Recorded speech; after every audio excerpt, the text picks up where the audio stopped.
what is the right time when startups should actually hire a lawyer or a law firm? Is it a blanket rule that once founders have come together to start a project, they should immediately start hunting for a lawyer, thinking from a cost perspective, of course? Yeah. No, I think that's possibly one of the most difficult decisions to make. Yeah. Uh, to be honest, we didn't hire any law firm for our first round. We were lucky, of course, that I had some legal background. I was doing M&A in my own firm before we started this, so I had a very decent idea about what those terms mean. But even for an early stage founder, there are legal documentation that they'll need to sign at the stage of investment, and it usually starts with some term sheet. Uh, and I think that is the key. You don't even know whether you're going to get the money. If you do happen to hire a law firm, you will end up spending money which could have actually been spent building your product. You don't know after signing the term sheet whether you'll still get the money or not.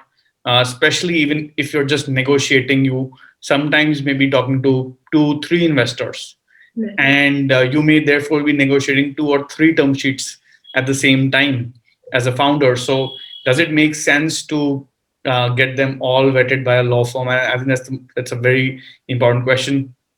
I have seen founders take 2 views. One, they've relied on self-learning, something like self-medication, where you Google a lot of these things and will try to negotiate yourself. And the second is that you will go to a good law firm and you'll hire a law firm, and you trust their advice and pay them by the hour or whatever that contract will be. In my view, actually, depending of course on what kind of financial stage you're at, but assuming that you're early stage, you're still burning a lot and every rupee matters. I think both of these don't work. I'm completely against the idea of a founder doing a Google search and negotiating a term sheet, because I've seen a lot of times we coming across certain terms which are understood differently when they're actually applied, and which only a lawyer can, or somebody who has the experience, but maybe not a lawyer. At the same time, paying a lot of money for law firm doesn't make sense, because you don't know how valuable that would be if you'll get the investment or not in the first place. And for example, if you're raising, let's say, 1 CR investment at an early stage, you don't want to end up paying 10% of that to a law firm. It's just not worth, depending on stage. I think what will be useful at that point of time is to talk to somebody who may not be a lawyer, but a mentor who may have done maybe a lot of rounds as a founder, as a consultant, as a CA, and you need those people to advise you on certain terms. Uh, I also feel that a lot of times a very open conversation to the investor on some of those terms can help exactly what do they mean, and clarifying them to the extent possible can also help. Um, while as a legal community, I think I'm a lawyer myself. It seems very obvious that you should hire a lawyer when it comes to legal documentation, but I think why we are doing this founders project is that we find that there is this gap of, or an intersection between the world of founders and the legal, and we want to bridge that in between overlap, where yes, it is a legal query, but you need another community to solve for it. You need your mentors to solve for it. You may not be best placed hiring a law firm. The second option I've seen people take is hire a cheap lawyer. And I think there cannot be anything worse than doing that.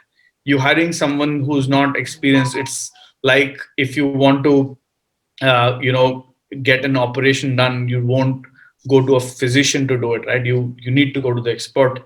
And I think the worst is to hire the wrong person just because it's cheap, and that is disastrous. And maybe I'll let Chinmay come in with what the investor view is, and but yeah, we can go into some of the details of how a bad term sheet can be really, really Absolutely. bad for the business. But yeah, maybe Chinmay can also come in, and we'll can further elaborate on this. Yes, sir. Yes, sir. Yes, absolutely. So I completely agree that in spite of being a lawyer, I would suggest there's no need for founders to go to a lawyer at the very beginning just for the sake of it. as Arpit rightly pointed out, having a mentor, be it in your lawyer or anyone else, or I wouldn't say that it would be very, so it might be a good idea to find your mentor in your investor as well, because essentially you are, you're going in for a marriage with the investor for trusting you and your idea and your company, and trusting you with his money. So probably he is going to have your good faith at heart, and if you trust him enough, it wouldn't be a bad idea to have him as a mentor as well in certain cases. But essentially, yes, it need not be necessary to immediately run through the documents through a lawyer from the founder's perspective. But when it comes to investors, they obviously do have their own set of lawyers with whom they'll be consulting. Of course, with me, it is a bit different. Me being also being a lawyer who's been practicing for more than a decade, my office itself would take care of the documents that need to be done at my end. But that need not be the case with all investors, and in that case, they obviously have a lawyer and a law firm and an entire team behind it. Investors, and if you are going to get that ready help from their end, and they are also the ones with whom you can do back and forth and be clear about your concerns, I think that should be sufficient at an extremely early stage. Because you might as well hire a resource for your company with that money, rather than spending an entire sum of 5 or 10 lakh rupees to do the documentation for an early stage. Yeah.